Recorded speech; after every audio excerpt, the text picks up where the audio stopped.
From childhood, we were like sisters.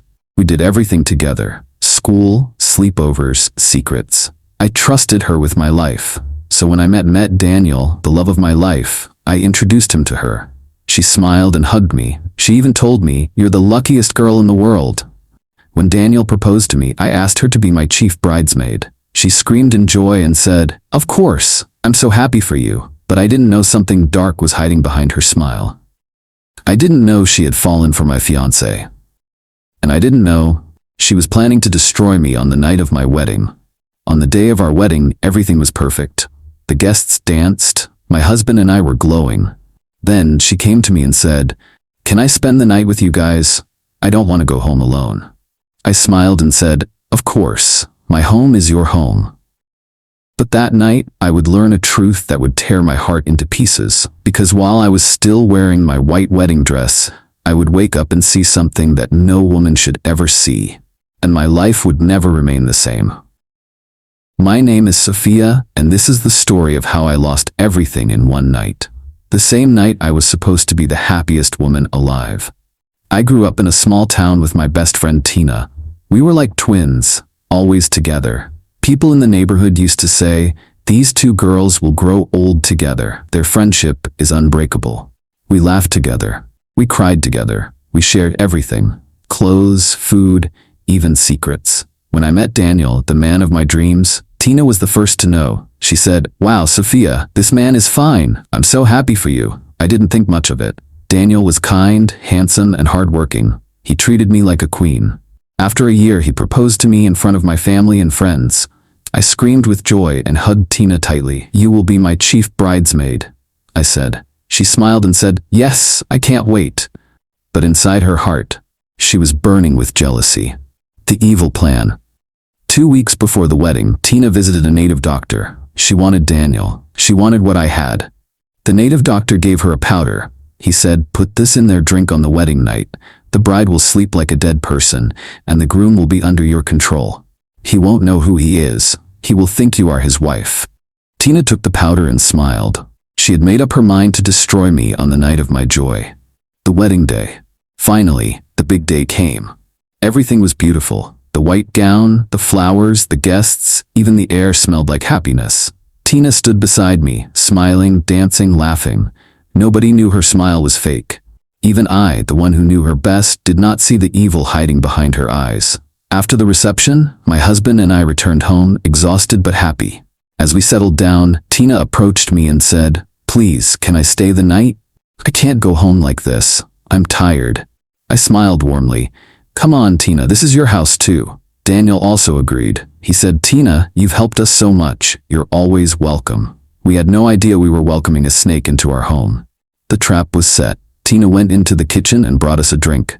"Let's celebrate your marriage," she said, smiling sweetly. We all raised our glasses. I didn't know she had already put the charm into our cups. Just minutes after drinking it, I felt dizzy. My eyes became heavy. My head dropped. I tried to speak, but I couldn't. I fell asleep, still wearing my wedding gown, and I didn't know what happened next. It was around 2 a.m. when I slowly opened my eyes. My head was heavy. My mouth was dry. I was still in my white wedding dress, lying on the living room couch. At first, I was confused. Why am I still here? Why didn't Daniel carry me to our bed? Why didn't anyone wake me up? I sat up slowly. The house was silent. Too silent. I looked around. Tina was not there. Daniel was not there. I called out softly, "Daniel?" No answer. Still no answer. Something didn't feel right. I stood up. My legs were weak. I walked slowly through the hallway. I reached the door of our bedroom, and what I saw inside froze my soul. I froze. I couldn't breathe. There, on our matrimonial bed, lay Tina and my husband. Tina in her bridesmaid robe. Daniel, my husband, shirtless beside her, both under our white bed sheets. Tears rushed to my eyes. I gasped. My heart shattered into a million pieces. I wanted to scream, but no voice came out. I just stood there, watching my own husband lie with the same woman I trusted the most. The same woman who held my wedding dress while I walked down the aisle. The same woman who promised to stand by me forever. Suddenly, Tina turned and opened her eyes. She saw me standing at the door, broken and shocked. She jumped up from the bed and tried to talk. "Wait, Sophia, I can explain." But I didn't wait. I turned around and ran out of the house. I ran into the dark night, barefoot, still in my wedding gown, tears pouring like rain. My heart was bleeding. God, what did I do to deserve this? He chased after me. Crying, I heard Daniel's voice behind me. Sophia, wait, stop. I looked back and saw him running after me. He was crying. His voice was shaky. I swear I didn't know what I was doing. Please stop running. But I couldn't stop. I ran like my life depended on it. My gown was tearing, my feet were hurting, but I kept going. Then I heard a loud scream behind me. Daniel, watch out! I turned around just in time to see Tina running after him, trying to stop him. But before she could get to him, a speeding vehicle came from nowhere and hit her down. The sound of her body hitting the road was loud. Her blood splashed. Her head hit the ground. She died. Instantly. Daniel dropped to his knees, screaming. I stood there, shocked, frozen in place. Daniel crawled to me and hugged my legs, crying, Sophia, something is wrong. Something was in the drink. I didn't know what I was doing.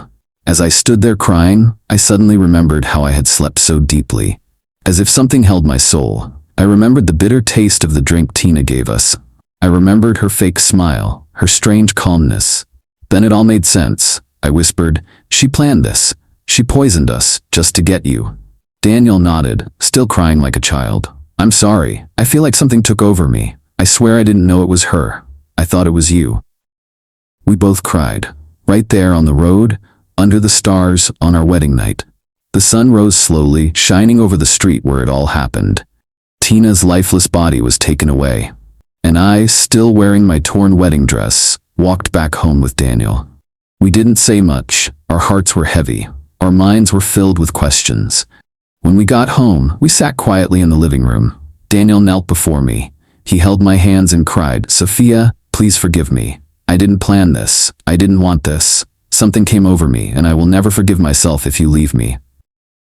I looked into his eyes. I saw pain, regret, and shame. I remembered how good he had been to me, how much we loved each other before that evil night, and then I said softly, I believe you. I believe we were both charmed. He broke down again, sobbing like a baby. Later that morning, someone brought Tina's bag from the scene. Inside it was a small bottle of black powder. The label read, Memory Control, Spirit Charm, use only at night. I knew right then, the native doctor's charm had worked, but not for long, because evil never wins forever. Daniel held me tightly and said, I will spend the rest of my life making this right.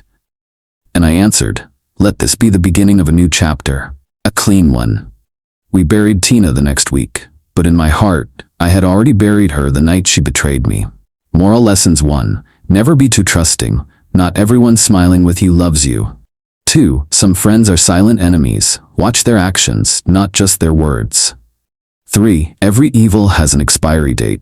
No matter how long it lasts, truth will always come out. 4. Revenge may look sweet, but it always ends in pain and death. 5. Forgiveness is strength. Sometimes forgiving the one who hurt you helps your healing begin. My dear viewers, if you've made it to the end of this story, please let me say thank you from the bottom of my heart.